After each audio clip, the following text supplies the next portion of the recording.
all the latest updates, subscribe to News 9. Hello and welcome to News 9 Digital. I'm Ashish Parekh. Over the past few weeks, the recoveries in COVID-19 cases has improved and the total recovery rate and also the number of patients who recovered has crossed the 9.1 million mark across the world.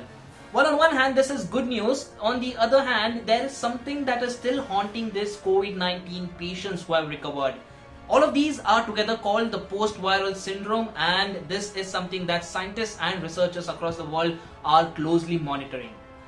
While COVID-19 was detected almost 6 months back, scientists and researchers and experts around the world are still trying to understand the long-term effects of the virus and the sort of reactions and the effects it could have on the human body even after a patient has recovered. Now, the post-viral syndrome that I am talking about is the chronic fatigue syndrome, which has again come into the discussion after Dr. Anthony, who is the director at the National Institute of Allergy and Infectious Diseases, said that patients who had recovered from COVID-19 were experiencing brain fog and difficulty in concentration and also several other ailments that could be linked to neurological disorders. And in fact, this chronic fatigue syndrome goes ahead and depletes a patient's energy and the effects could be long term. In fact, as per some reports, 75% of those affected will be unable to work and 25% would be homebound or bedridden for a very long time. It also says that 15 million to 30 million people worldwide have been affected and the symptoms again might be triggered due to the infection. And in this case, it is COVID-19 that we're talking about. So how is chronic fatigue syndrome caused and what exactly is the scientific reason behind this? Well, this possibly is caused due to the cytokines, which is a small protein crossing the blood barrier and entering the brain. Remember, a few days back on News 9 Digital, we also spoke about how COVID-19 could possibly be affecting the central nervous system, and the director at NIMHANS, Dr. Gangadhar, had also pointed out that the same protein, the cytokines, possibly affecting the central nervous system, the brain, and that is why you see symptoms like depression and some sort of other psychological symptoms that you see in COVID-19 patients. Now, while this is not exclusively related to COVID-19, any sort of viral infection could trigger this sort of a reaction.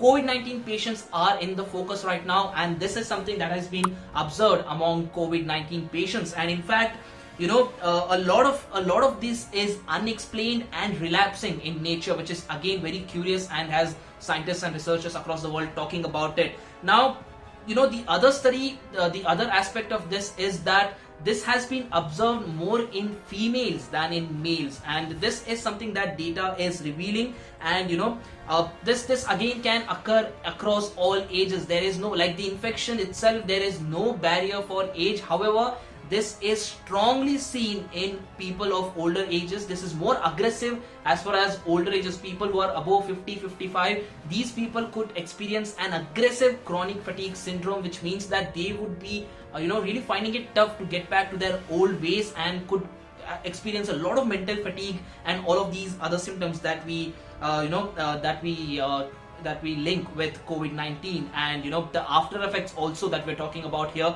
this falls under the same category. So what is the treatment here? Well, the treatment is not predefined. Now, again, like we've been talking about how all of these long-term effects are being studied, there is absolutely no particular treatment that has been recommended, but cognitive behavioral therapy and exercise and acupuncture, massage, all of these general physiotherapies that people undergo, all of these are recommended. And one of the most important factors is the person's immune system has to respond to it properly, and again it has to kick in and make sure that all of the activities are restored back to normal. But the problem here is that some studies suggest that this could be relapsing in nature, and that is again a big cause of concern, which shows that even though you might feel like you're completely cured, you could again experience the same symptoms again and again. Now, most patients suffer from sleep disturbances, and these can easily be addressed by making sure that the sleep cycle, the entire sleep cycle that your day revolves around is again reworked,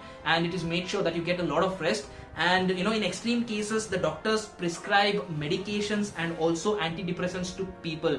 Now this again is coming back to the older category, the older generation that experiences this particular symptoms, and also yoga and other exercises also are recommended. So while this is not as dangerous as infectious, in fact is not infectious like the COVID-19 itself, but this is a long-term effect that a lot of people could experience, and a lot of care has to be taken. And the fact that Dr. Anthony, who is the director of the National Institute of Allergy and Infectious Diseases, himself has come out and said that all of these things has to be taken seriously. They have to be considered if the fight against COVID-19 has to be completely conquered, because just recovery is not enough. There is a long procedure after that as well, and this particular syndrome falls in that same category and needs to be addressed as soon as possible. So what are the sort of exercises that you know of that could be possibly helpful in treating chronic fatigue syndrome in COVID-19 recovered patients, given the fact that their body feels weak and it completely drains their energy? Do you know of any such exercises or methods that they could